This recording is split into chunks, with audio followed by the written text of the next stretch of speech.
So how was you went like game? I guess it would have been game three Friday in Toronto. You were out going to the movies, right? Yeah, I was one of the few people not wearing my Leafs jersey on the subway down to the Scotiabank Theater. And as I was walking up, there's like this big beer garden next to the Scotiabank Theater. So there's like, um, a giant jumbotron TV kind of thing. So because they were in Ottawa. But long story long, big Leafs game, big hockey time. And my buddy, my war movie buddy, was like, "We gotta see The Accountant too on Thursday, opening night, like pre-opening." So I was like, okay, we'll see The Accountant too. I won't see the hockey game. We'll go to The Accountant too. But then there's also a Metallica concert happening in Toronto. So there were many better things to do than see The Accountant 2. And let me tell you that the theater experience I had at The Accountant 2 was the most genuinely like uh, the people who felt best represented by Ben Affleck's autistic assassin were in that theater. It was a very tailor fit experience because yeah, I would. There's so many characters in my screening of The Accountant too. I'm electric thinking about how we're going to talk about like I don't know the 4 or 5 different like I don't know Foster's Home for Imaginary Friends level crazy people that were sitting beside us in the theater. To start, I guess there's a middle-aged lady that sat in my seat, and it was Classic. most mostly full theater. It was like that classic like you can't leave a one gap. And I swear she Yeah. was in the middle of 4 and sitting elbow to elbow in my seat, so I just moved down one myself. But the Never, whole bro. Don't yeah, concede because what happens is you don't move and hmm you're like, oh, okay. And you go sit somewhere else. And then, like, I've seen it happen where the snowball effect. Then someone else comes in and goes, you're sitting in my seat. And then it yeah, just like ripples out. Like, there was one time, it's like 10 minutes into the movie, this was happening. And I was like, figure it out. Like, I just yelled at everybody and was like, so because yeah, it's like assigned seating, so there's a risk every time if you're not in your spot. exactly. Well, that was the thing is I checked because I'm so much of a coward. I was like, is there? Am I not? And I wasn't taking one seat, and I did check. It's like she definitely Okay. somehow illegally picked this like position. Anyways, but the point is, um, like Ben Affleck in this movie, which we'll get to. Yeah, she was definitely, I would assume, either just a mildly lead poisoned boomer, or maybe a bit on the spectrum, because the entire movie, like whatever happened, and we'll get into this, but like the speed dating scene off the start, which Uh-huh. you're always clowning me for bringing up Love on the Spectrum, but that is straight up a Love on the Spectrum episode, like no joke. And the whole time she's like, "Oh boy, these poor women. This guy's a character." Like she's just like talking like it's her, she's the main character, and I was starting to like just cringe into oblivion. She did stop about halfway through the movie once I think she signed the contract with the movie and knew what she was in for, as if she didn't know what this movie was about. But she was like, I reminded my mom at home watching a movie being like, "Who's this guy?" Like, "Mom, he just got on screen. I don't know who this guy is." She was very boomery in that sense. And then, yeah, like I said, there was a chick 2 rows in front of me, kept pulling her phone out. And eventually, when I realized what she was looking at, which was slow cooker recipes, I'm like, oh, maybe she's trying to send a recipe to her mother-in-law. Like, I was given a lot of leeway. I'm not that much of an asshole. I think, if you and Ty are a little higher on the temper list for like theater experience, I was like 4 or 5 phone checks in to the point where I like looked forward and I could see like TikTok, like how to do slow cooker pulled pork in 6 hours. And I grabbed a popcorn kernel, I pointed to my buddy, and I fucking hucked it right at the back of her head. I could see her hair curl up. She looks around, and I'm like dead staring at her, like witness me kind of thing. I think she clocked me and then went, and then she put her phone away and just went back to the movie. And I was like, this was just because she was 2 rows ahead of me. I couldn't just kick the back of her seat. I couldn't just be like, Yeah, hey. yeah, yeah. And yeah, so long story long, that was like a few of it. And then yeah, there's like 4 or 5 different groups of guys who like filled the majority of the theater, who bought the tickets a week in advance, because I bought my tickets a week in advance and they were already booked out. Right. And they were just like so happy to be at the movie, like they laughed at every joke, every bit landed for these guys. I was like, okay, it was good. It was a very pure experience, but like the autists are out. Like the representation of autistic people in media has never been stronger. And I think The Accountant 2 and The Accountant franchise is probably the best example of that on a booming Leafs night with Metallica. Somehow I'm at The Accountant 2 with, again, the most lovably, potentially questionably on the spectrum people, I thought. So, Yeah, now that it is a franchise too, I guess. Yeah, I was thinking about that because the original Accountant really came out before the autism craze that we are yeah. experiencing, this heyday of Yep. autism, you might say. Um but yeah, no, it was interesting. The theater, like, so I went for a double feature, but there was a lot of people in, and this was again speaking. I didn't know that he was there for the accountant too, but I suspect he was when I tell you this story. So we're sitting there waiting for food, and it was crazy busy. So like they were falling behind, so there's a lot of people waiting. And I just start talking to this guy beside me, and we're just talking about movies and stuff. And he's asking what I'm seeing, what he's seeing, and we talk about. And I would get on trailers, and I'm like, "Oh, trailers are so bad." My whole usual trailer gimmick, and I'm like, "Oh, I hate watching them. They spoil everything."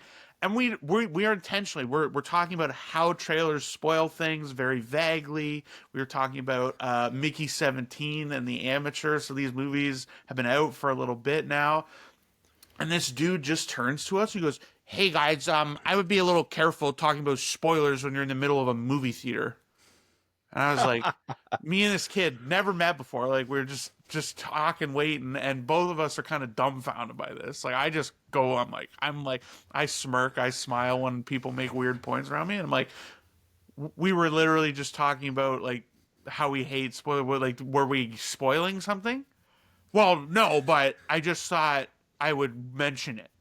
And then just turns around and walks away.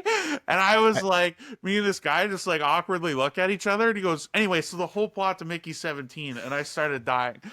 But like, I was gonna say you missed your opportunity to be like, "Thanks, bro. If you hate movie spoilers, check out my podcast," and like just fucking hard here's my sell card. talkies. We gotta get Yeah. podcast card. Don't like spoilers, hate Oh my trailers. god! Yeah. Scan the QR code to hear us talk about how autistic you may have been in the theater today. Oh, dude, That's it actually was so funny. genuinely like a jarring. Like I'm not Yeah. often lost for words. I was lost for words in that moment. It was super funny. And this guy we just looked at each other when the dude was like, he literally he didn't even have his shit. He was standing there waiting, and then he just walked away. He just we're like, he's like, That I guy's think on he his maybe realized that was an awkward thing for him to do, and so he just yeah. dipped. He didn't even bother waiting. That guy's anymore. on his own podcast right now, being like, "These two fat asses in front of me at the theater were just going off about all the One plot fat ass. points." This other guy was a nice, in shape Oh, young okay. man. So yeah, Well, who was doing there a you double go. feature of the accountant and the amateur? I'm like, that is maybe That the most autistic double feature I've ever heard I of. think we discussed this beforehand because we produce this highly edited, amazing podcast here, but we were discussing how that would be the best double feature to discuss things. But the two of us both felt a little bit like, well, we got to talk about Drop somehow. I don't know what is on par with Drop. It's just not that impressive, or it's like it's whatever. Let's We'll just get sandwich to with it. the account too. But Yeah. then also, yeah, like you said, I was just like, I don't know if I had the patience to do account two and then the amateur, especially because the trailers for Yeah. both, and especially the amateur, The amateur actually, gives it a whole way. That was what we were saying. I was all like, the I way. haven't seen the amateur. It gives the whole thing away, and then it's a Yeah, short especially film. like that one scene where it's like he blows up the glass tank, the guy swimming. He's Yeah. like, I can't kill people. Ooh, but he can detonate a fucking like, and Yeah. all I need to know is that it's like I don't care now. Like unless the Yeah. plot twist, he's actually Mr. Robot, and that's a continuation of that show. That's the only thing that would get me to go see that movie. Yeah. But yeah, so I guess the accountant too, though. We should probably talk about the movie and not just the characters that Yeah. are in our lives. We were the NPCs in their movie. Yeah. His main Um, story. would you have your general thoughts on The Accountant 2? Yeah, I mean, I liked the first one. It's weird to me that we were like all the way out, and like how old that first one is now. Yeah, Is 2016, 8 years ago, and the movie's even like it's been 8 years, brother. I've seen, like, I saw that when I was at university in Ottawa. I'm pretty Yeah. sure. So definitely an odd realization that much time had passed between these, but I don't know. Like, to me, this to me is kind of the bare minimum bar that slop movies should be. It is Yeah. very generic. Like, the plot is like kind of convoluted just to add layers and things to try and do something, but like it's super like not So necessary. convoluted. It's so by the book too. Like, it's nothing interesting or original, but Yeah. like that's okay. And I don't know, like we'll get into it in more, but just on a high level, like there's something I feel like you just feel when you're watching a movie like this that like they didn't just return to this because they felt they had to or something. They clearly wanted to. And I Yeah. feel like you just feel that. So like it's a Yeah. lot of fun along the way. This is kind of like, I know I hear people say all the time like, "Oh, just shut your brain off and have a good time." Like this isn't Mm. that level, but it's one that you're just there. It's just meant to be a fun time. Like I bet you if you and I saw this together, it would be a fun. Like we would love going out and after to talk Oh, about it. I Like laughed out loud like 2 or 3 times. yeah, Like, and I truly, and I know I gotta stop saying this phrase, but I thought about the working man, and this movie delivered on what I thought that movie was gonna be.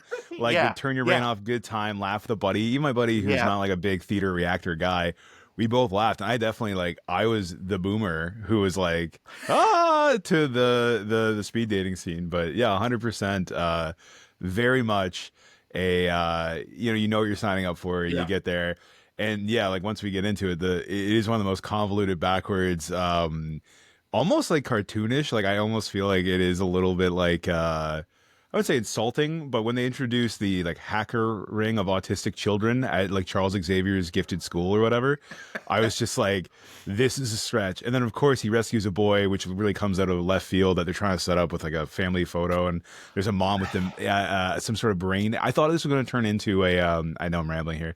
I thought it was going to turn into autism assassin versus brain damage assassin, and I was like legitimately like, oh god, please don't go there. I don't want to make this point on the podcast. I'm glad I didn't go that route, but yeah, this movie definitely has these weird things, and I think it's even funnier. Like we talk about wanting like the working man to lean into being the working man. Yeah. This movie leans into the autism assassin thing so hard. I Yeah. think like even John Bernthal's character in this movie, I wasn't sure if they're trying to set him up to be also on the spectrum, but in a different way. The way we were introduced to him, and he's practicing his customer service voice to the puppy adoption center, walking around shirtless, stimming with the gun in his hand. And then later he's holding that girl hostage after killing a bunch of dudes. And it's like a Yeah. slow reveal. And he's talking to her about like the behind the scenes lore of Wizard of Oz. I'm like, they got to be trying to set John Bernthal up to be like, passably not autistic or like mildly or you know what I mean? Like, Yeah. I He's think there's that was an something. angle, something there. And I think also, I'm not gonna lie, it was like 2.5 the whole movie. And yeah, I guess let's just get into it. When the movie ends and they gets out of the school bus, which I'll come back to that, it gets the cat. Immediate Yeah. 3. I was like, you sold You me. would, bro. You and Yeah, your friggin' cat. the emotional closure I got from him finding a cat in the side of the road in Mexico or whatever, I was like, yeah, this is a good feel good movie. Very feel good, even though it is absolutely batshit crazy and not in like an over the top way. Just like this is ridiculous, but I'm glad they leaned into it and they, Yeah.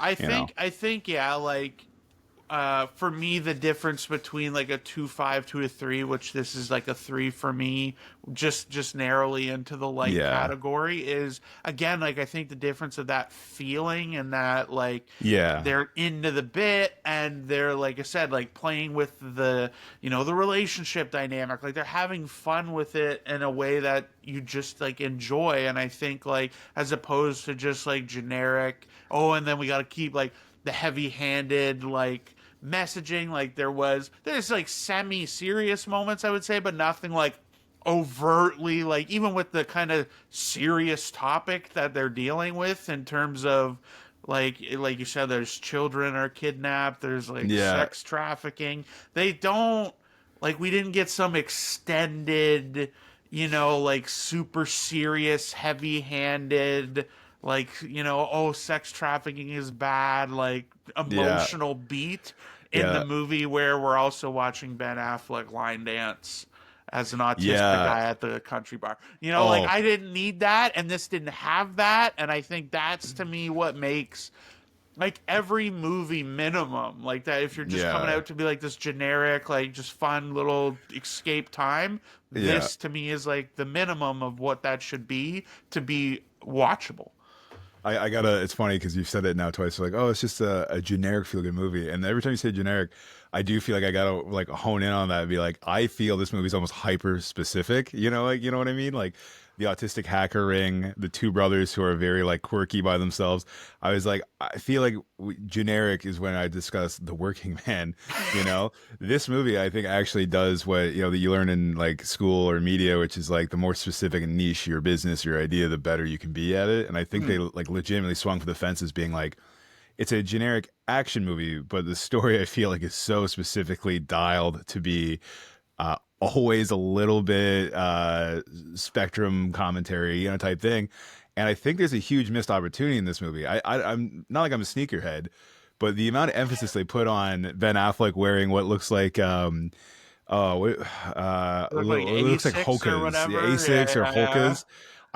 I feel like they have like generic ones for the movie because they didn't like go product yeah. placement I that. didn't They see. should have. They were marketing to a perfect audience in my theater. Like I left, I saw a lot of khakis and Hoka's and Asics on, Yeah, and I really wish they like dialed that product placement in because it felt so much more natural and organic than like the Brad Pitt World War Z thing where he bangs on the Pepsi machine in the middle of a zombie chase. right, That would have been so much more organic integration and speaking to a very tailored audience of like talking about like representation in movies, and I know Ben Affleck's not like openly autistic or on the spectrum or whatever, but right. there's kind of this moment where I'm like, I wonder if someone's ever going to be like, hey, we should really be casting more people of this because you think about Dustin Hoffman and Rain Man. Yeah. I thought about Rain Man a lot. I think the first movie was Rain Man counting cards, and this movie is Rain Man talking about his Kmart underwear. This Mm. one definitely leans in, and even the scene behind me, um, Ben Affleck's Yeah. wardrobe in this. I didn't notice this in the first one at all, but this one I noticed it every other scene. The juxtaposition of every other scene. Ben Affleck would have this big emotional moment of this scene where he's like just not fitting in or whatever, and then he's on the top of his Airstream with an awesome sauce T-shirt. Yeah. Or the speed dating scene is followed, which I got to get into that, is followed up with him wearing a shirt that says chick magnet while he's playing with a lightsaber.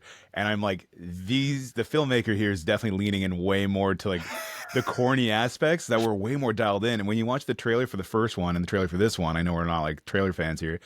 This one sold as like very like funny and buddy cop, and the first one sold as like, what does it mean to be an outsider and try to fit? And it feels very somber, and they're playing like it's like a Radiohead song, I think. And this one's like not that. The vibe, the sell of this movie was Yeah. definitely sold way more buddy cop, like hence why they don't have Anna Kendrick. That was like not a bad what do you call it? They didn't want her back. Like it wasn't like they didn't want her back. They just wanted to make this more of like a buddy cop, like 48 hour like romp. They didn't want a love interest. They wanted it to be a love interest of two brothers. Is like the quote I Hmm. think I saw in like Variety or something. But yeah, goofy movie. And that bar scene that you're talking about is definitely like I think I howled at that. I Oh yeah, actually I did like too. Yeah, I I was. joined in with everybody being like like when the. Also, I do kind of feel like the freeze frame they do at John Bernthal really made up for the lack of payoff because in the trailer that's like a big scene where he's like Oh, it's he okay. I didn't he's know. about to get in like a fight, right? And John Bernthal's like, "This is my brother," and he's like running towards the camera. And then in the movie, it freeze frames, and then it hard Yeah. cuts to two dudes being thrown through a window, and then they drive off. I Three thought like dudes, wasn't it? Like there was three someone dudes, goes through the one window and then yeah. two more dudes go out the next Yeah, window. I felt Yeah. like a little cheated because like I did want to see them get their ass beat, and like it was kind of a funny beat where it's like round here messing with a girl's woman or whatever, and like Scott, you're from Clydesdale or Yeah, whatever, she's like like from you're not a cow. Arizona. Yeah, yeah, he's like you're not a cowboy, Scott. Like please relax, and yeah, He's no, like, you're in there's a lot of cowboy heart. country, and she's like, Yeah, you're from Arizona. you're from Scottsdale or some shit, and yeah, Yeah. I think that's also in the trailer. Like I had to watch it back to cue up the thumbnail, but I See was that? like, Okay, but see yeah, that would have pissed me off because I had no idea, yeah, and me like too. that popped me. Like I really like Yeah, that. Yeah, like I think I guess what I meant to be more specific in my language, like it's generic in terms of like the overall structure of it, but well, like I guess when I use these terms, I see how these can be conflicting. But like I mean generic in that higher level, but like boilerplate. it's focused, and that's Yeah. in a different way in its kind of uniqueness. And I think that's like again we've said this a million times where it's like Annabelle or not Annabelle, what was it? Abigail, the vampire ballerina girl. Like, I just want that, right? Like, Yeah. focus that, and then don't give me this other crap. And this movie is like, Yes, generic and like again the action plot and the Yeah. investigation mystery angle of it, but then really leans into the elements of it that it's Yeah. doing differently. And that Yeah. to me is why this works a little bit more than a lot of this other stuff, is because like yeah, it's fun and unique and like yeah, I mean we're in full blown spoiler territory, but the like when they're hacking into that woman's computer to get the selfie she took, and like Yeah. and the That was pretty FBI or good. whatever, the I can't Yeah. even The remember. Fed. Yeah, the Yeah. Fed, that she's like, no, no, don't, guys, don't. And they're like, tell the normie like to shut up, Calvin you know? Army. Yeah, Yeah. So, the Siri AI voice, which is I think the girl who does she's nonverbal. It's yeah, her yeah, yeah. talking. I didn't realize that was her till like way like too far in, and yeah, it's like Did you tell not the see the normie. first one?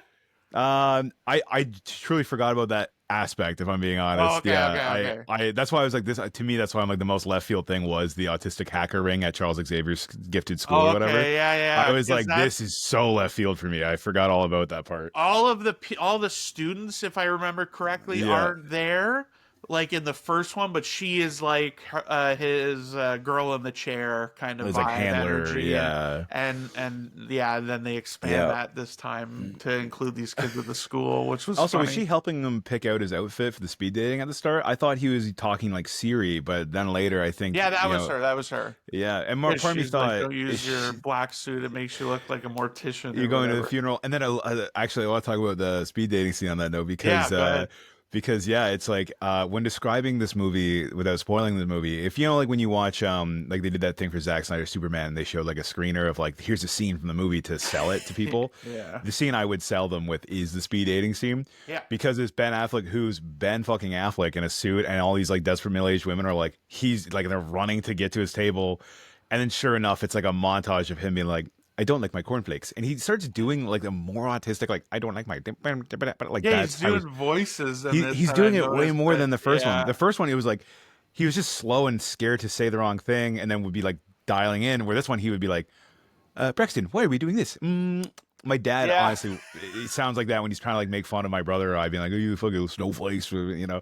But yeah. And so the whole like, and the way I describe it is, Ben Affleck's a catch. All these women line up, then they slowly find out he's definitely on the spectrum and he's not getting any callbacks. And as this is happening, he's being confronted and they're cross editing these scenes by the speed dating people that had the most successful speed dating thing. And they're like, how'd you hack our system? And he's just like, well, I compiled all this data and I was able to cross-reference that you guys use the same algorithms. And basically, long story long, they go, say it in English kind of thing, you know? And he's just like, yeah, I realized how to essentially speed run speed dating, you know, and it's so corny and goofy. And like, if you've never seen a movie before, like the woman beside me who kept like making like commentary for herself, Yeah. that probably blew her away. She was like, this is the craziest movie I've ever seen. And to me, getting her like rise, and then me also kind of cringing, being like, this is an episode of Love on the Spectrum where they do speed dating, and especially because without being prompted before, I brought that up. Like, dude, you're always bringing it up. I'm like, this movie is baiting me Yeah, to be like. I'm okay with you bringing it up now. So yeah. Anyways, I thought that speed dating scene, like you talk about against signing the contract with the movie, like settle in, this is what you're getting, kind of thing. That immediately I was Yeah, like, it's like oh right at the boy. beginning, right? So Yeah. it's a good.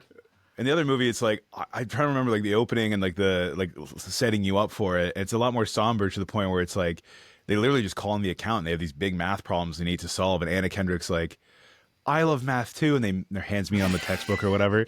So I'm like, it was a little corny, but it was a lot more like, you know, dialed in and like trying to be, you know, tame the demon that is his like autistic killing of instincts. Yeah, And this well, one 'cause is there like was things that right they out the window. completely like cut out from the first one. Like he Yeah. had that wooden pole. I don't know if you remember, and he would like Hmm. run it along his Rake his legs. shins, And listening to like like the Metallica. strobes and yeah, like the Yeah. heavy music. Like they hint to the music part, like when he Yeah. talks about his favorite song or whatever. But Oh yeah, he's like, I like Metallica. yeah, like all all of those moments are cut. And I honestly like I think you saying even him dialing like the tisms up a little bit Yeah. more The was speech like I pattern. think is also just like given the 8 year, like again, like I said, this really predated the big wave of like autism being ever present and like Yeah. with the shows and just on TikTok apparently and all this other stuff. So Oh like I yeah. feel like that just gave him more license because like it was a big deal.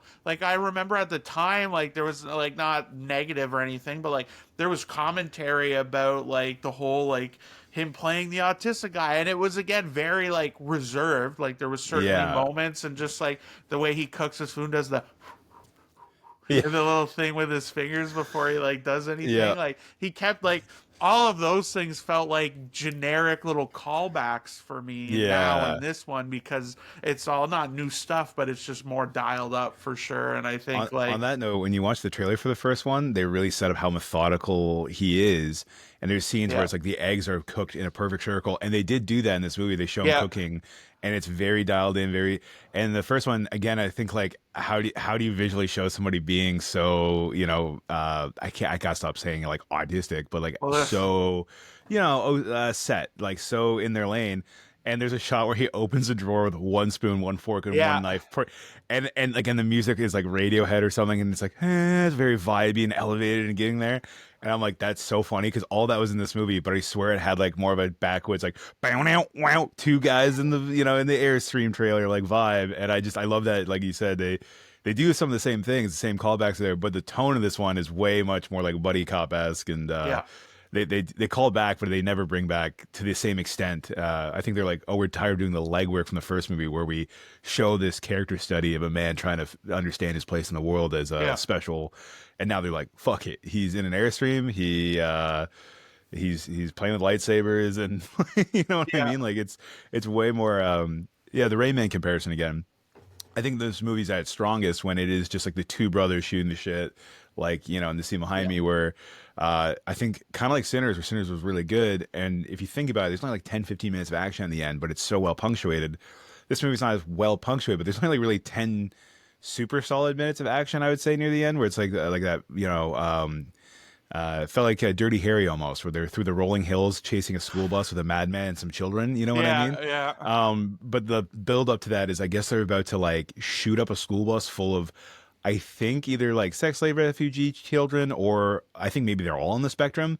Because the corny ending, right, is they save the boy from the photo. It was so convoluted Well, yeah, and I was gonna say like for a movie that's simple. yes, It's not. it like because I'm like, even I'm like sitting there, I'm like, okay, like, yeah, this is like, yeah, I Yeah. believe only the one kid was like autistic, and that was the bit with Ben Affleck's like, he's like me, and then that's like John Bernthal's like, you always think this weird stuff or whatever, and they have like a bit, and I'm like, I have no idea why he would think they're alike. Like, I Yeah, don't know if I missed he did the something Avatar earlier. "I see you, Jake Sully" moment to Literally, this like kid. they never. Well, but before they meet, right? Like they have the Yeah, fight as they're going to or well, yeah. Ben Affleck's leaving to go rescue him, and he's He's like, like I think touching the he's like photograph on the me. wall. I'm like, He's like me. how does okay? But like, yeah, he just figures that out, I guess. But yeah, no, Yeah, it was super weird that way.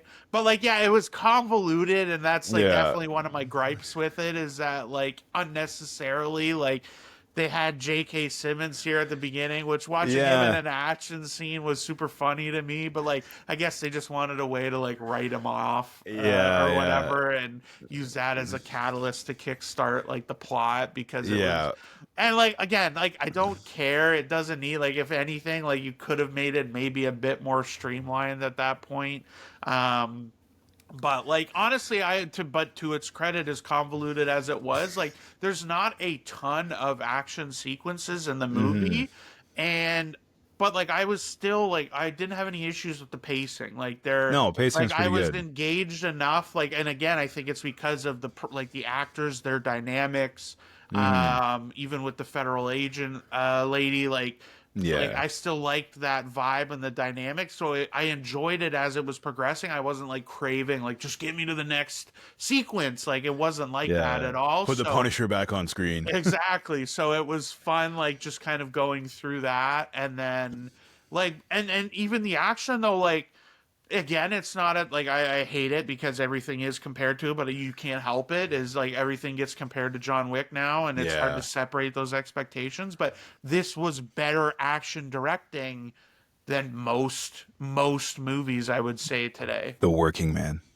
Absolutely better than that. And like again, it doesn't need to be John Wick level because like that's it's obviously really hard to do or everyone would do it. Yeah. But at the same time, like it was strong enough that I'm not eye rolling during it. I'm Yeah. enjoying the little flourishes and things they're doing and whatever. Like it was like it just had to be good enough again to get me through and be enjoy myself without me going like, oh my god, how many times are we gonna cut while Liam Neeson jumps the fence? You know, like Yeah, yeah, yeah. it was like again, it's not blowing your socks off, but it was just competently enough done that I was like, yeah, like there was really nothing other than the script I would say being a little convoluted that like I didn't like, but Yeah.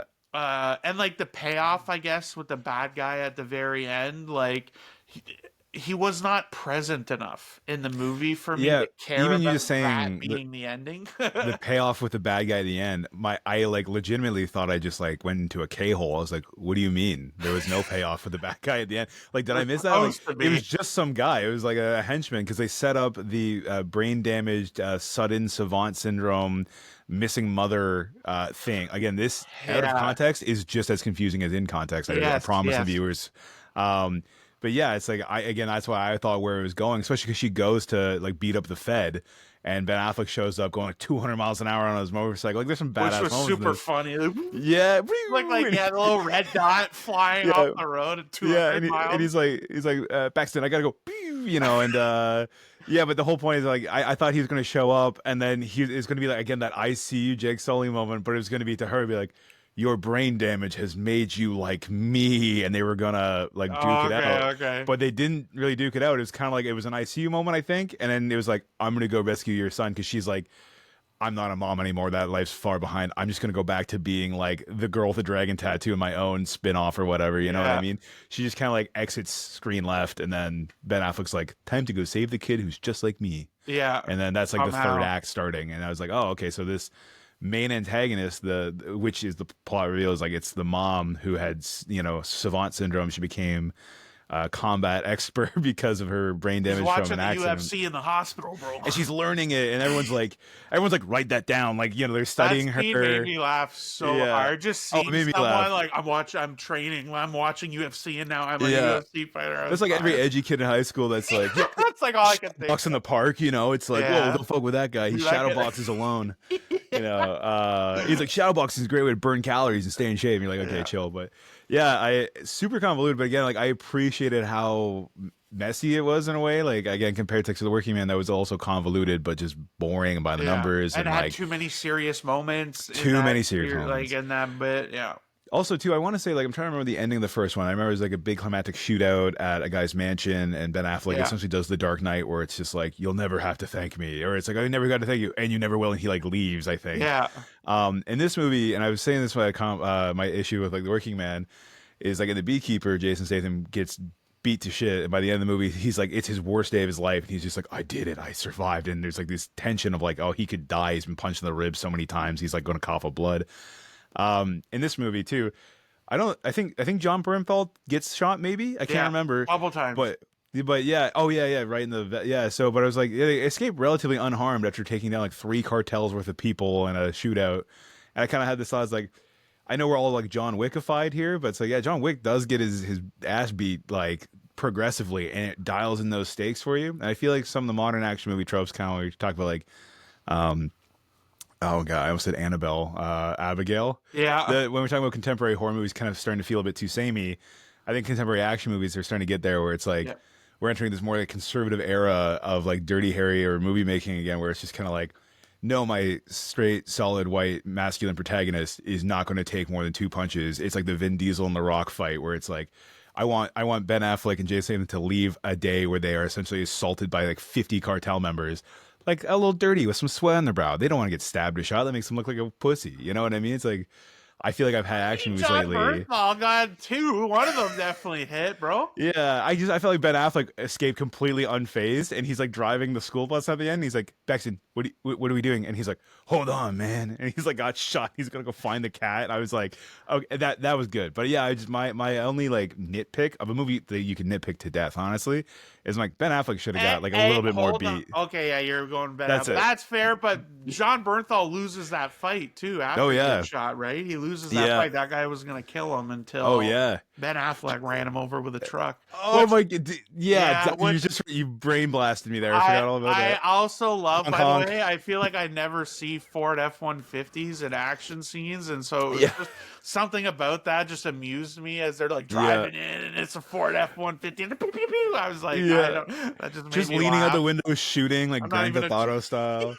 I'm not a Yeah, truck guy, but it just felt like a like just I'm like, oh, you don't see this very often. It's some usually like car or something like that's such a my dad fancy comment thing. because I remember growing up, and this is my thought too. Is like how you turn into your parents. They have the older F-150 towing the airstream, and that's how they go into the battle, guns blazing. Right. They leave in a brand new like 2024 F-150, driving off into the sunset with the autistic in the back holding the cat, and John Bernthal's like, I know he's like you, but when do I get my turn to hold the cat? And he's like, Yeah. Paxton, be quiet. You know, we have 19 hours to go. You know, and I was like, oh, that's so like my dad thought would have been like, huh.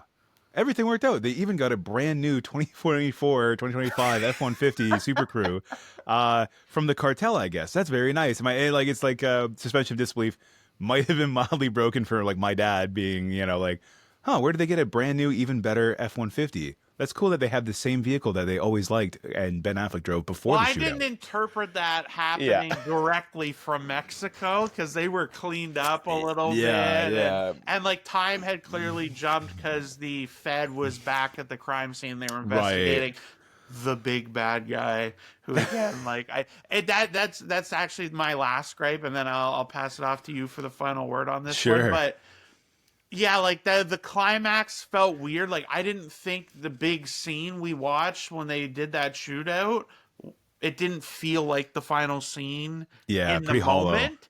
Like not even that it was hollow, like just narratively I was like, okay, there's still something else that needs to happen because this isn't the the big bad guy who you've Not been substantial. floating around. Like it was his henchman that was there.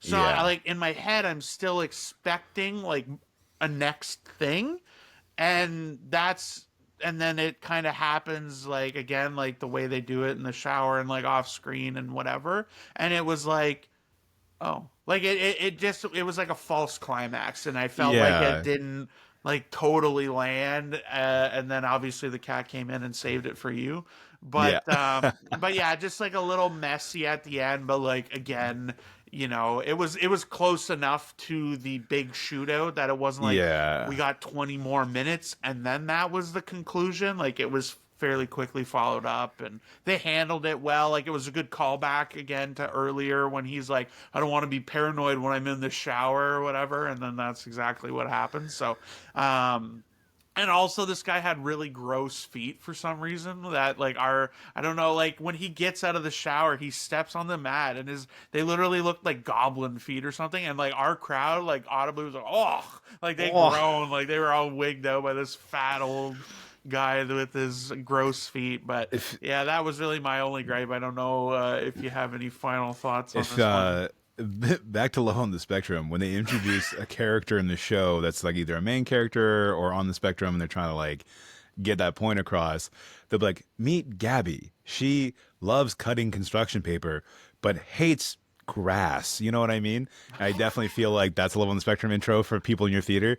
Meet David. You know, he loves accountant too, hates goblin ass feet. You know, like, you know, it's just like the the quirks. But yeah, I think it's funny like how we're like just so on the same page about a movie that I think again, like we talk about expectations a lot. If I went into this on a bad day, I would be like, this is like the death of cinema. Like, but but I went in feeling pretty good. Again, I also kind of went in almost a little resentful, like, oh, dude, I'm missing the Leafs game. I didn't even know Metallica was in town. I left my theater and there was like 10 biker dudes wearing like blue jean biker like patch jackets. You know, I was like, I was also kind of drunk at this point. I go, what movie did you guys see tonight? And they're like, oh, Metallica. I'm like, in theaters? Like, no, at the. And I was like, oh, I didn't know that was happening. I was like, oh, and then I say to them, a Leafs game and Metallica, and I went to go see The Accountant too, and they looked at me like, now I'm the guy that's like, I'm the main character expositing my joke. So yeah, I think mindset's huge, and I do think this is a really interesting movie to follow up after 8 years from the first one. Yeah. I was On surprised when it was announced. I was like, Yeah, oh, okay. I think you and I both got excited because I think, like you, I feel like I've watched The Accountant one.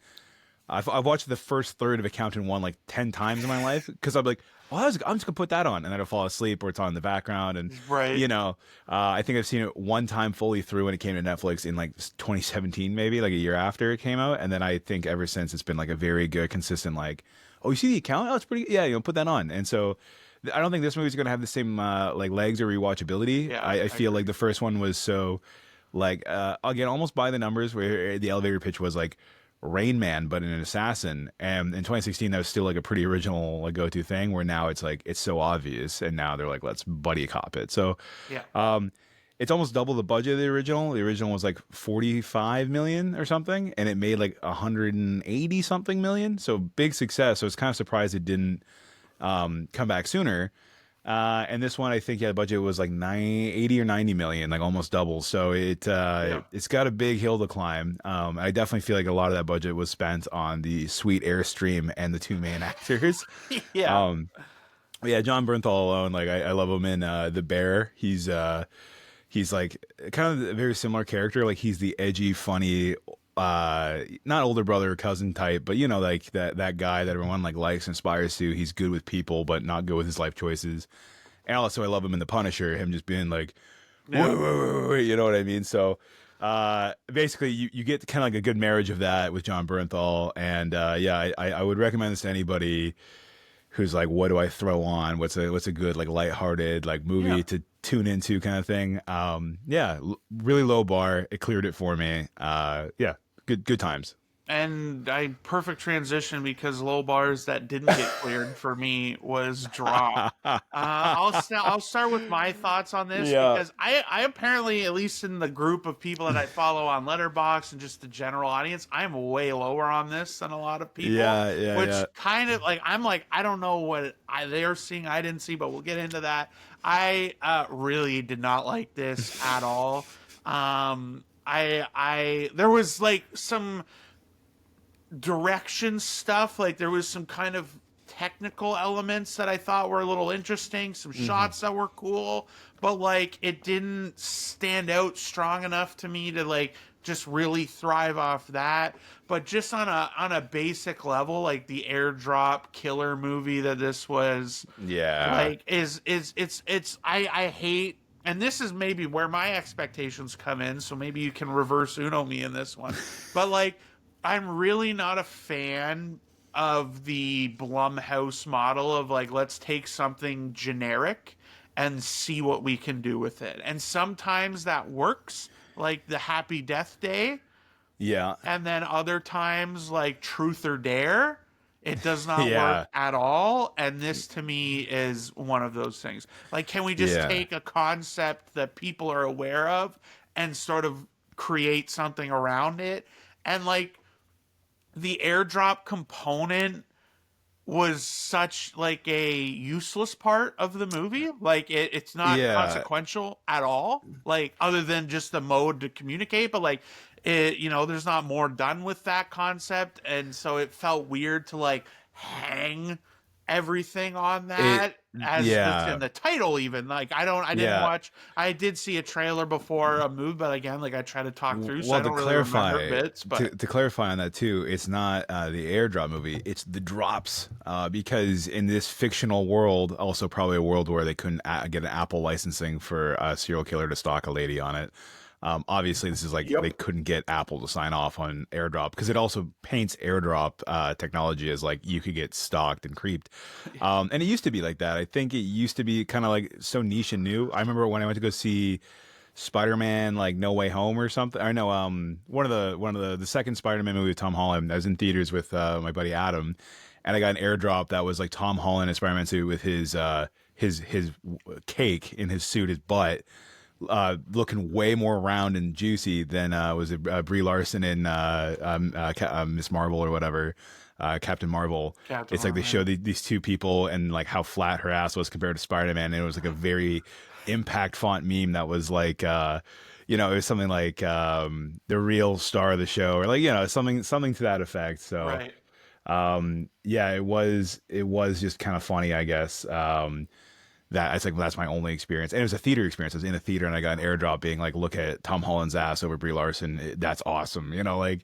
So yeah, but like you said, they hang the whole movie on this like fake technology that's not really that pertinent, Yeah. that doesn't really matter. And in the end, it's kind of like it did feel really forced. Like you said, it's like they picked this very generic route and they doubled down on it. And I think, like you said, technically there's a lot of like fun camera work, good lighting transitions. Kind of like when I was glazing Amelia Perez for having like lighting transitions and camera movements above some other movies we saw this year that, Yeah. I think this movie does do a lot, technically speaking, that elevates it because, again, it is like a bottle episode. You're in one location Yeah. and somebody just keeps going, yeah, I'm fine. And it gets Yeah. really annoying, like we both said, and my buddy Boren, who didn't want to see this again, he's my like action movie friend, saw Warfare like 3 times in 1 week. Um, So he's wild like to me. he's like this is just Carry On, but a Tinder date. That's way less interesting to me. And like you said it too, it's like yeah, Carry On felt so wildly unrealistic because it's like this TSA agent that is the most flight risk ass like crazy guy in this movie. Yeah, it's like this domestic abuse mom that is just like has her own Oh my God, PTSD. the Yeah, I knew you opening were of gonna. this. Yeah, like I immediately, well, again, not immediately because I didn't understand the context of the opening scene. So Yeah, I guess hold on before because I want to jump right into yeah. this. Let's I jump right into definitely it. don't recommend this. Are you different? Do you think it's fine? Where do you fall Um, on this? And then I'll so unleash y- myself. yeah, so I guess Renata and I, my girlfriend and I feel like we saw two or three Friend of the show, movies. Renata. Friend of the show, yeah. We've seen 2 or 3 movies in theaters, and I feel like we're having diminishing returns. And sadly, like this was probably one of the better ones we've seen. And I know this is like a hot take, and I don't want to get lost on this because I'm insulting Shea's character when I say this every time. But we went into the Monkey, did not love it. We left feeling like, oh, this felt like a waste of our night kind of thing. Like we were really bummed. We were in a bad space. When we saw this movie. It was just like, movies are dead. Never mind. We were in this movie and we left being like, oh, that was entertaining. It was to a degree, like it was a little more clever than I thought it was going to be. Again, compared to like Carry On, where it was very like over the top. This movie, much like Freaky Tales, and I know we'll get into it. I think the last 20-ish minutes of this movie is where I was like, oh, thank God, something really cool is starting to happen. And that's not a spoiler because obviously the last 20 minutes in every movie, something Yeah. should fucking happen. But yeah, I think this movie eventually finds its footing. But it's not an easy recommendation. I'd say when this is on streaming and you're a domesticated guy, you live with your girlfriend, you're like, what do we put on? I feel like there's an endless amount of streaming options. I think when this movie's accessible, it's worth seeing on like again a low stakes date night in, but I would not like race out to the theater to see this movie, even though low budget horror used to be a safe bet. Again, the Blumhouse model has always been safe. Yeah. We're finding independent movies and non-IP movies are really plummeting. So it sucks to say don't Well, support this movie because I don't think it's worth it, but check it out. It's not as offensive as some movies. Like it's very middle of the road, and the last 20 minutes really justified like my enjoyment of it. But if it didn't have its last 20 minutes play out the way it did, I think it would have been like what an annoying movie where it's a woman on a date checking her phone, and the most handsome, most patient, understanding man from a Hallmark movie is just like, hey, that's fine. I love single moms who are real. Let me keep it a buck with you. I think it's really cool. I could tell based on your Tinder profile that you're a genuine girl. I'm like, dude, you fucking scumbag. I wish the guy in the movie just said you were hot and I was willing to waste 2 months or 3 months of texting back and forth. Like, there's some corny shit in this movie, and yeah, I think the most unbelievable part, like, forget the drops, forget all that. The most unbelievable part is this studly man who's got like a really good thing going on is like, yeah, I'll go on the world's worst date. And when I try to leave 3 different times, I spend more money on the bill. I get disrespected. I get fucking ding dong ditched by this chick going to the bathroom every 30 minutes. There's moments where I'm like, the guy is the most unbelievable part. He's too perfect. Um, Yeah, I got so derailed on that, but yeah, I would say I recommend it for a date night in. I would not call it a date night out. I wouldn't race out to the theaters. I enjoyed it more than Shay, I think, Oh yeah. but I'm very aware of like the shortcomings of this movie. Which let's get into Well, yeah. So what do you want to spoil? from the hop, the opening scene of this movie is her in like a violent situation, and I didn't know, is this like a flash forward? Like it's Yeah, unclear when this is happening because then it cuts away, and I can't. It doesn't tell us when. It doesn't say like in the future or anything like that. yeah, So it just cuts away from that. So I'm like, oh, is it one of the things where that's like the end of the movie and it comes back around kind of thing? But then you see that her kid is older. So then you're like, okay, so yeah, it's not a baby crying or whatever. So you're like, okay, so it's evidently in the past. But then you also cut from this opening scene of like violence. She's about to get shot, and then she's doing online counseling with an abuse victim. And I'm yeah. like, we're opening with this crap Y- in the drop movie. Which, like, again, I've dodged most of the marketing, like, but it's the name, like you've put it in the name of the movie, and Yeah, it's the Blumhouse. Again, could be my expectation, but like, truth or dare, like they just like pick a bit yeah. to commercialize and then try and make it into something. I think So I gotta hop in on the online therapy because I remember this vividly. Like this is the only thing I can remember of the movie very strongly. Is she's doing online therapy and is the laziest webcam Zoom therapy. And you know what she says she does? And it's great because we're doing this on webcam like a podcast. She goes, okay, girl, go to the top corner, click the your screen button so you can look at yourself. Look at that girl, uh, tell her she's worthless. Yeah, can't do it now, huh? Oh, thanks. Have a good day. Shuts laugh. I was like, I actually it have was goosebumps so trying to bad. reenact that. It was so cringe. It was so like what do you call it? Like Saving the Cat, where you're like a very obvious scene to make you feel like that's a good person, you know what I Yes, mean? and And it's like I don't need her to be an anti-hero, but that was so cringe. That it was so was like bad. I didn't care, Being a and single mom was like enough. They didn't need the backstory about the abuse. You didn't need to be a therapist no. who's the world's greatest therapist. Like it was and, so and, bad. and the it is so crushingly irrelevant to the entire movie. It is Yeah, irrelevant. yeah. And the Like pacing drags every time it comes up too. and they cut back to it like 1,000 times. Mm. Like I think we go back at least 3 times to get partial like a little Of bit the more of an extension, a little bit more of an extension to see what happened, and I'm like, I don't care, yeah. and it doesn't matter. Like, I don't believe we'll get to the ending because I just want to kind of follow through this chronologically because I can lay Yeah. out all my problems that way. Yeah. So online therapist, But it was so yeah. dumb. I hated that we started with this just tonally. I'm like, oh, They I'm should just not. cut to her at the bar in the lobby for the date. I think I started getting the momentum at that point, but that's 20 minutes in almost when she's nervously about And to they're do her getting first ready. date. They're setting up the home Yeah. and the kid and the Oh yeah, the sister. sister. And Yeah, I the was like, sister. I'm not getting on board at the beginning of this at all. Well, okay, so the sister. It's funny because you're reminding me how much I fucking couldn't stand the first 20 minutes of this movie.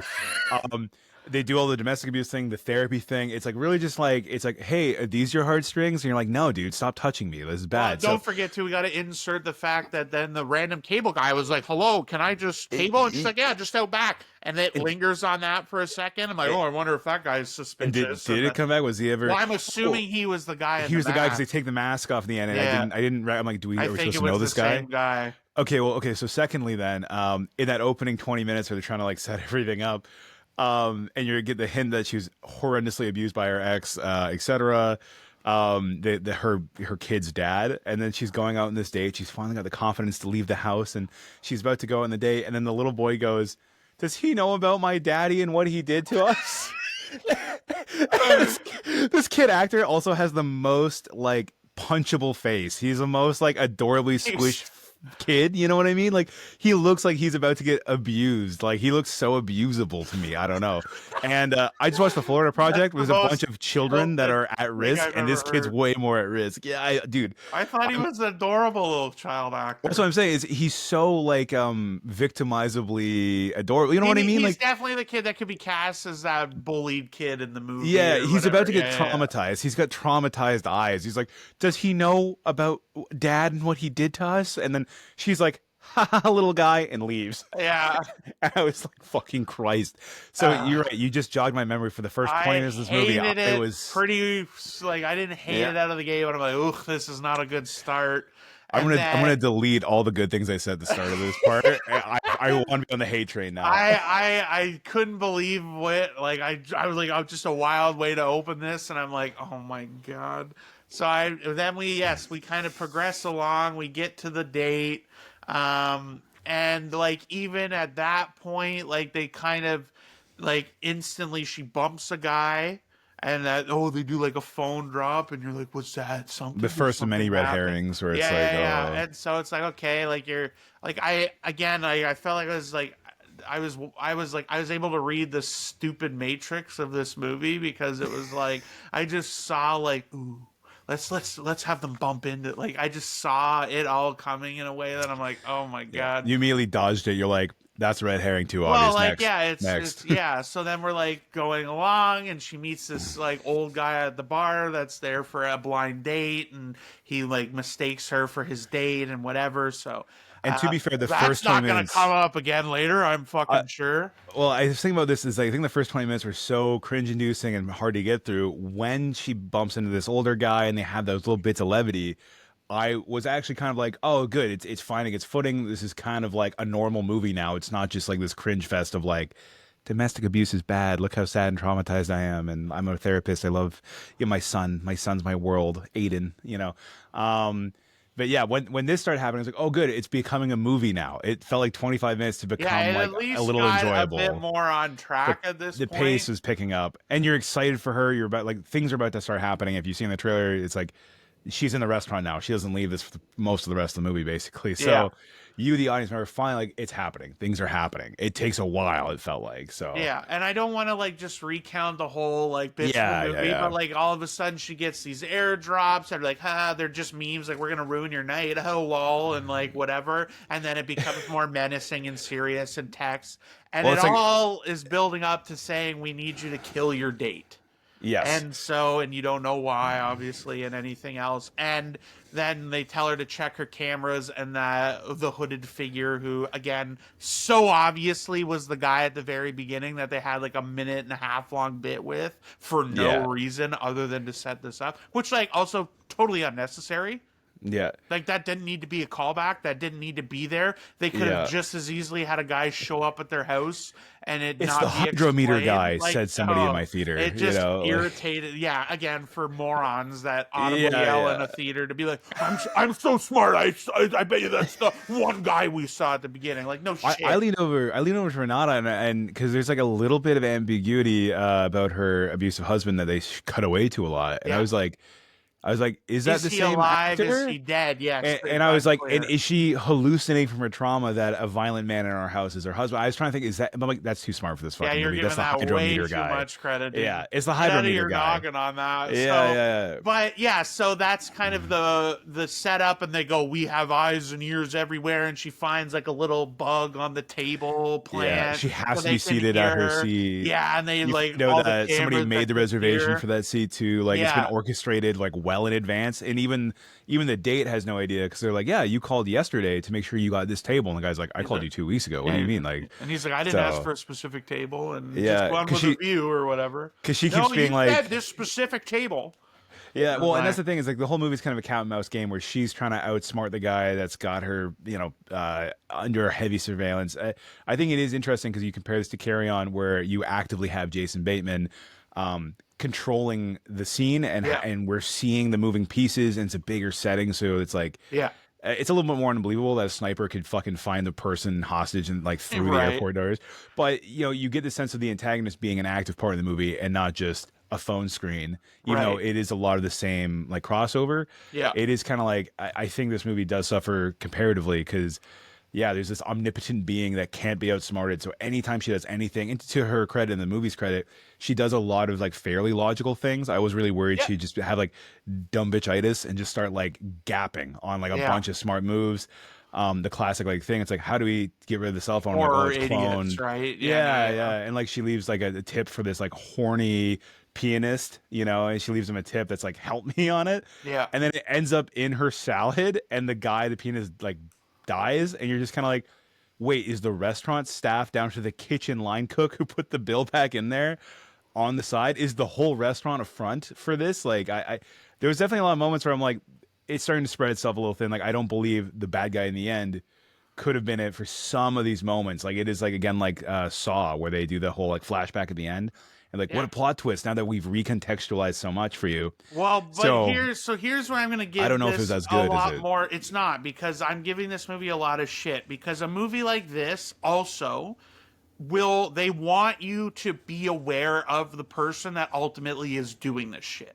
They Yeah. don't want the reveal, and I get why. Like, you don't want the reveal to be some if you're random nobody blindsided. you haven't, like, oh, it was a guy that's been in the kitchen the whole night. Like, you know, that's or the floor above them, anticlimactic. 50 meters Right. above them, the And whole that's time. again too. We should establish that they have that gimmick where they have to be whatever it was, 50 feet, 50-meter radius. And I do like how stuff. they establish that too, where the Tinder date guy, who's again the best guy who ever existed, apparently. Yeah. He's like, Patiently oh, walks we're gonna figure around. this out, and he walks around, and I think screenwriting wise, like it's showing and not telling, and it's able to do both without it being just exposition heavy. He's like making it a cute moment to be like, oh, here, I'll check it out for you. Like, like there Well, there are was a little moments. bit of like before he did the bit. walk around, he was like, "Well, see how airdrop works," and they had like a whole like monologue about that. But yeah, so they set up the rules. Like, it was like the competency of that. But then I'm like, okay, but here's the only characters we know. There's the hostess. There is the bartender girl. There is their waiter, who it obviously isn't, and then there's He was the highlight of the movie too. He was actually there like was the best. the old guy Yep. that almost instantaneously I pegged as the guy, and then there is, and I'm not pianist. one of those people that like sits there and tries to figure it out preemptively. Like, I am. I have these can't. arguments about the Knives Out movies and all this stuff. Yeah, and whatever. yeah. Like, I just kind of want you to unfold the mystery for me, and I'm almost disappointed if I catch too much, you know? Yeah, so like yeah. I figure it out before, but. And then there's the one guy they're really heavy-handedly making it seem like it is, so it's obviously not. And he is suspicious because he's there for like 2 hours he's so weird, and dude. by Yeah, himself. like, but again, and it's yeah. But again, it's to me, it It's was too like I obvious. see right through this, and so the big reveal comes eventually of that it was the guy that was on the blind date, the older guy, and this whole thing. And this is where I'm giving the filmmaking stuff more shit, okay? Because there was cool shots, the lighting transitions. There was like, to show her anxiety, her when inner she thoughts, gets they would like dim the thrown lights. over the table, they do like a angle move with yeah. that was really cool. But I was so fucking annoyed when they were like, no, you can't pour the poison, it has to be at the table. So they want to see her do it. And then when camera. she pours the poison, I don't know if for anyone that's not watching the podcast, she pours it clearly off screen. You can't see it. So instantaneously, I'm like, she didn't pour the poison. You made this huge deal about we need to see her pour the poison. And then you don't let me see her pour the poison. So I'm like, she didn't pour the poison. Instantaneously, I was like, she didn't pour the poison. And so then we go in to the scene where she starts getting this old guy to monologue, and then her date comes and she gets him to drink the shot in front of the guy. And then the guy looks up. As soon as the dude looked up, I'm like, she just poured the poison in his fucking food. And then the guy starts eating his fucking food, and I'm like, are we fucking kidding me right now? And like, I saw through this movie the whole time, and it was so like uninteresting and unexciting. And then like the payoff to the abuse angle is that now she confidently shoots the guy. Like, she gets her agency you would back. confidently shoot that fucking guy anyway. Like, don't fuck off. Like, he shot your sister. He's trying to kill your child.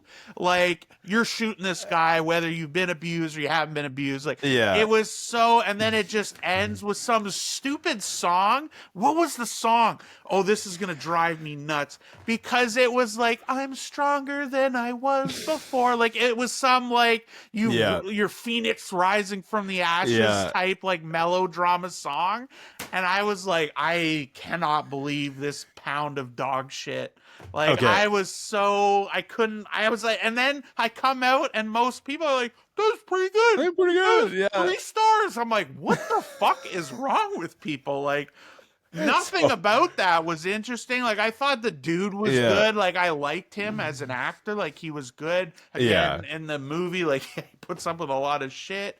But like and the plot of like why they're doing it was oh fine. It yeah, wasn't too convoluted like the or cutting anything edge like political that. thriller that this was. But like yeah, I'm like, oh, like it just it, I don't get it. I don't understand. And we'll see, I want to give you a little bit of shit too about Yeah, this whole like, well, if you're looking for something, my thing is when I recommend a movie, yeah, my thing is like, would I ever recommend this over anything else? yeah, yeah. And for me, it's no. There's no reason for anyone to watch this movie to me. I'd recommend this over Truth or Dare. Again, we're talking about a Well, low but I would bar recommend a million things before I over Truth recommend or Dare. either of them, Yeah, though. That's what I mean because it's like fair. I don't get it.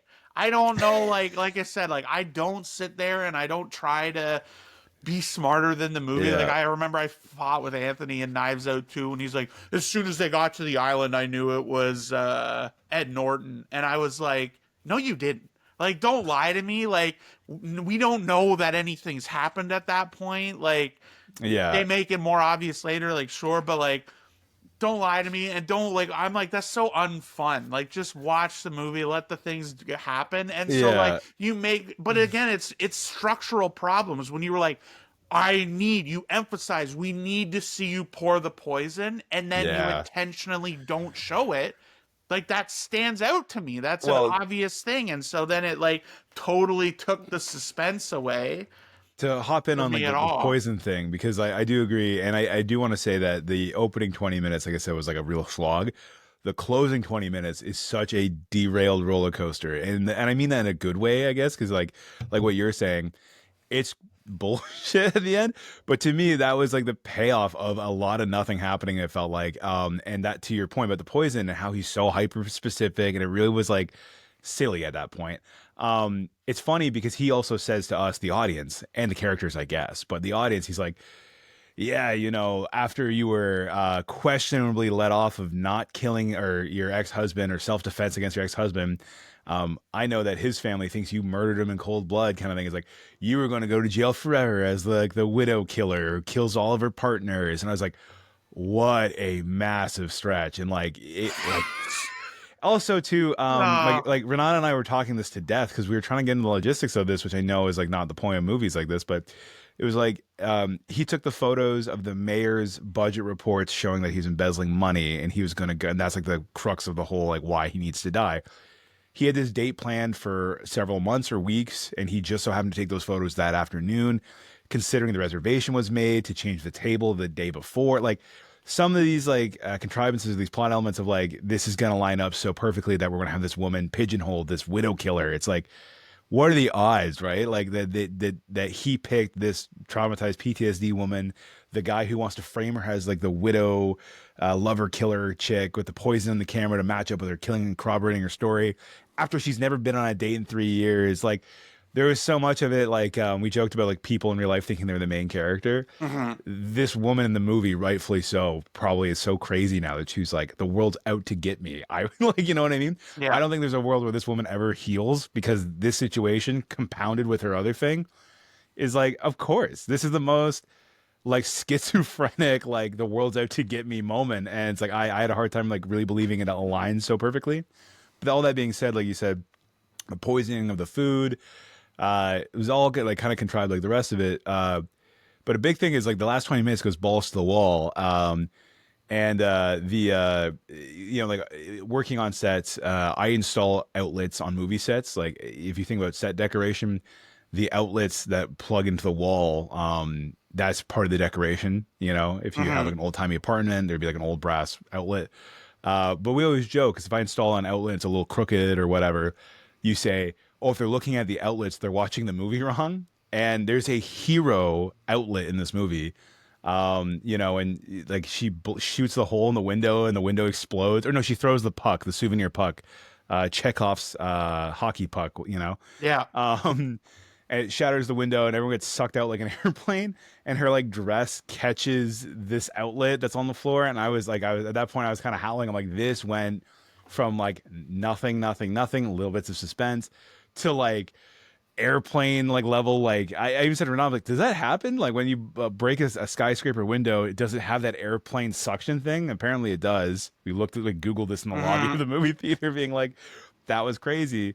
But yeah, the last 20 minutes, it becomes like a super villain Austin Powers level, like showdown where it's like the twirling mustache evil villain explains his whole plan, and Yeah. she's like, if And only you while didn't he's monologuing, that's when his he's overconfidence hits poisoning. him, and she gets him with the But then poison. when It's he's like, poisoned, it doesn't activate right away as he said it would, and then he has like a last stand that turns into like a brawl in the restaurant. Everyone's like, yeah, "Oh Lord!" Like we everything goes nuts. shoot the bartender lady. Yeah, it felt very like Freaky Tales-esque, But where it's like the last 30 minutes changed the tone of the movie completely for me. right, But and again, it it's and not it is good. But out it, there, and like that to me is like if you keep like a zanier tone, I feel like this can yeah, work a little better.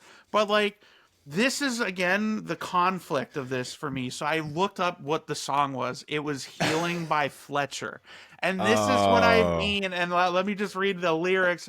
I'm finally breathing the smoke. The smoke ain't gone, but it's clearing. I ain't there yet, but I'm healing. I wanted to run through the screen, bro. Like I'm like this okay, if you want to make a serious movie about trauma and that kind of thing, you can make that movie and you can make it good and impactful. It does not belong in the pseudo thriller drop movie where you have like this like I was so not it did not work for me on a conceptual level.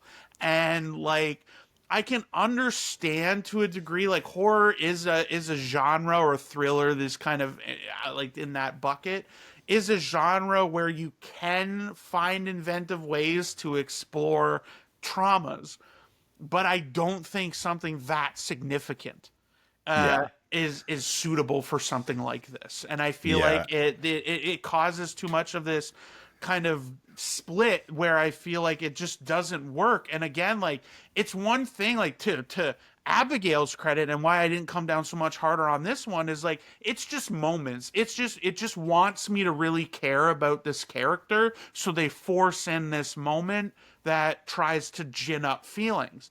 But like the movie makes such a point. It is littered throughout the entire thing. And the final nail in my coffin was this fucking song they played at the end, where literally my eyes, I had to stay an extra 5 minutes to find the eyes that rolled out of my head, bro. I could not believe that that was the closing song. And I just was like, none of this worked for me at any level. Like I said, there was some cool shots and some like cool technical stuff on display, but it was so few and far between, and it was not even close to enough to get out of the insurmountable crap that I thought And I I saw. hate to And do this this movie, can we to also say, this felt much longer than its runtime, yeah, right? yeah, Like this, 100%. even my friend who liked it more than me that I went with, Kevin, he was like, "Oh, that felt a little longer." I'm like, "Okay, that wasn't just me having a bad time." And like, it Yeah, it is was not 90 paced minutes, but it well. felt more like 100 minutes. And I think that opening 20 minutes was like the Yeah, slowest. And then the middle of the movie, or like the whole movie, was pretty like tame. And then, yeah, the last 20 minutes feels like so much happens comparatively because they put the phone down. It's now yeah. a conflict, a real active conflict, and they're not reading text and getting concerned. So I just want to point out, because I think I got to clip your like absolute hatred for the music choice, and I got to get my 2 cents in on part of the reason why I think you hate shows like Love Is Blind is because of that exact problem with the music. If you ever watch Love Is Blind, there'll be scenes where it's like, yeah, Jessica and I, we just don't talk like we used to. It's getting really hard, and I'm not sure if we're meant to last in the real world. And then the song choice as they're walking away on the beach or whatever would be like, drifting apart, slowly not understanding each other anymore like we used to before. And Well, you're like, oh my well, God, that's so anyways, but yeah, I well, thought within it's, context, it's funny, right? Like I yeah, like again. Did you see Hard Eyes? I don't even remember. I don't think we no, no, talked about it. no. But so You the basically opening said of not to. Hard Eyes They play "Amazed" by Lone Yeah. Star, which was like the song I heard the most on Country 93 in our red Dodge Caravan growing up. Yeah, And yeah, yeah. I popped out of the gate. Like, I'm like, you can use cheesy, weird music like that, but like, Yeah. if Nobody you're Can Love Hurts and all genuinely that. right, Yeah. and I love that. Like, I pop for a good needle drop, okay? Yeah, But yeah. when like this is the most like, again, if it was in like the context of some funny bit or whatever, but like the movie genuinely wants me to be like, oh, and I'm like, get the fuck out of here, dude. You don't even come close to deserving or earning that, even slightly. And I don't even know, like, it completely did not work for I'm me so glad because like on you any had like level. so many gripes with the whole movie, but like that like you had the gun in your mouth the whole time, and that was the moment you're pulling Yeah, the literally. trigger. I It's was like, like, I uh, genuinely, like, I'm not kidding. I did not like the movie. I yeah, think that pushed it from dislike to hate on our metric it's like because to hate. I was like, like maybe they were Yeah, just doing it a lot to get emotion. And I'm like, no, they want this to be mm. like a point. And I was like, get the fuck out of here. You it, don't deserve that it even a was little definitely bit. very like Hallmark. I would call it a Hallmark thriller, basically. The guy's too nice, the plot's way too basic, and also then like somehow convoluted. I know it sounds like I'm discussing like the same accountant two thing, but it's like, yeah, it was Well, they very try by the to weave in numbers. a lot of like to keep a mystery that you don't really care Yeah, about. Like it is, yes, I agree. I yeah, agree. yeah. Hallmark thriller is probably how I would describe this. And yeah, I guess back to my initial like, would you recommend it? I said like, on a low stakes date night, it's better than Love Is Blind, maybe. You know what I mean? But yeah, I think in a world where it's like I finding don't something to know that watch is I a would even battle. say that. Dude, I've never watched Love Is Blind, but I Wow, might watch that. Gun to my that's the head, clip. those are my only two choices. That's the clip. I would pick that over that because yeah, there's. Don't watch this. Don't listen to Brandon. If you're considering watching Drop, please just message me and I will give you a million things better to watch. Okay, please. I thought you were about to plug like a BetterHelp sponsor. Oh, That'd be the dude. most ironic sponsorship. I'll run a date night like movie picking service. Like Yeah, let me do it for you. Tell you're me gonna what you're post your feeling and I'll do it.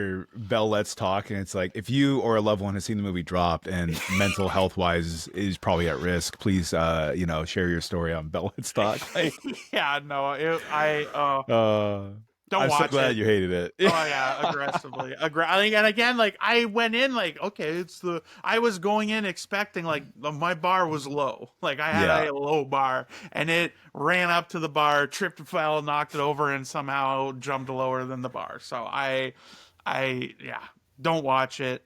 I don't know if you have any closing thoughts to sign this one out beyond what I Uh realize I dominated no. the back half of No, this, no. but I It's I nice to couldn't see you believe fired how up. aggressively I hated this movie.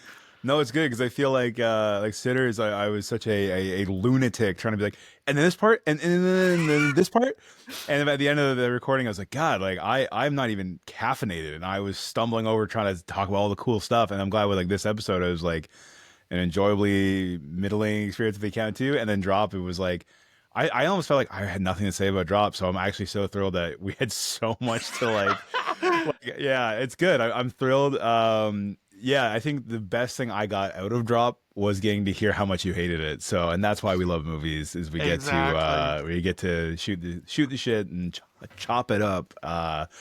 Yeah, I'm thrilled. I think comparatively, Drop will not stick with me, but our conversation about Drop will, and that's That the this is magic. the working man, okay? This is That's the gonna big. linger with me forever now. And I'll bring it up every episode, and it'll Yeah, traumatize me for a long time. But the next $10 million contemporary horror, he's gonna be like, bro, it's just like way Drop better the than way. Drop, dude. No, I know. Yeah, that red herring was so bad. It was like the cell phone guy from Drop, which is like every guy in the movie. Every person in this movie is this cell phone person. I think when they did the credits at the end, it was like Man on Phone Yeah. 3. I saw, and I was Well, like, I couldn't have. I don't know if you remember, and this will be my closing bit, but I don't know if you remember, but Robert Eggers, they talked about, like, would you ever film something like in modern times? And he's like, I would rather kill myself than shoot somebody, and like, to photograph holding an a. automobile or a cell Yeah. phone in their hand. And I was And I like, was like, yeah. well, I agree, Robert, because I wanted to shoot myself watching this. Well, I think yeah, because we at least I saw Sinners the same week as seeing Drop, and it was like Sinners was like a phenomenal movie, but that I was did the like double feature, actually. the I did magnum Drop, then opus. Oh yeah. Sinners. Yeah, and like I feel like for you for sure, you were definitely like so like run down, and when you went in to go see Sinners, you're like I'm cinema, so and then glad I went in that order. If I oh went my the god, other way around, oh my it would have dragged god. Sinners down. You would have been like, Sinners is okay, because all you would think about is your last movie, and you'd be like, oh, that was Well, if so I so saw bad. Sinners first and then went to see Drop, I probably would have walked out of Drop, and I never walk out of movies. So Oh, yeah, I'll save that for the next episode. I walked out of Until Dawn, but that's another yeah, podcast there's a plug episode. for the next episode. On that Yeah. note, guys, Brandon, thank you so much. Like I said, the best, if it's not the best part about movies to me is talking about them with your friends after, whether they made you feel bad, good, sad, happy. Those are the emotions you want to get out of art. And that's, or lack thereof in some cases. Drop. But on that note, guys, like, rate, follow, subscribe. Thank you as always for tuning in. And please, if you're at the theater, don't look up slow cooker recipes on TikTok. Thank you.